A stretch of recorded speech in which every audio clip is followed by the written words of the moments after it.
அர்ச்சனாக்கா வந்து நல்லா திவினேஷ்க்கு ஒரு நல்ல சப்போர்ட்டிங் தான். ஏன்னா திவினேஷ் வந்து ஸ்டேஜ்ல அவ்வளவா பேசவே மாட்டான். ஓகே.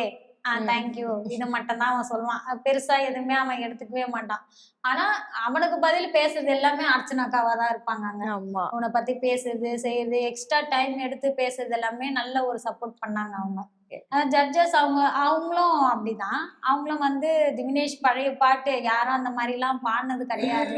சினி சார்லாம் சொல்லப்போனா ஒவ்வொரு படமும் அவ அழுவாத நாளே கிடையாது. ஒவ்வொரு பாட்டுமே அழுதுருவாரு அவரு. ஏன்னா இந்த வயசுல 10 வயசுல யார் இப்படி வந்து இதுவரைக்கும் யாருமே பாடுனது இல்ல. இந்த மாரி ஒரு 10 வயசுல அதுவும் எல்லாருமே பாடுறாங்க தான். எல்லாருமே பாடுறாங்க. எல்லாமே சூப்பரா பாடுறாங்க.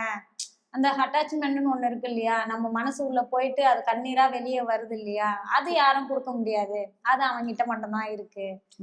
அப்படின்ட்டு. ஸ்வேதா மேடம் எல்லாமே நல்ல ஒரு சப்போர்ட் தான். நீ இது மட்டும் இல்லடா, இன்னும் நெறைய நீ பண்ணணும். நல்லா பெரிய ஆளா ஆவணும். நல்லா எல்லா சாங்குமே நீ எடுக்கணும். அப்படின்ற மாரி எல்லாருமே நல்ல ஒரு சப்போர்ட்ல தான் இருந்தாங்க.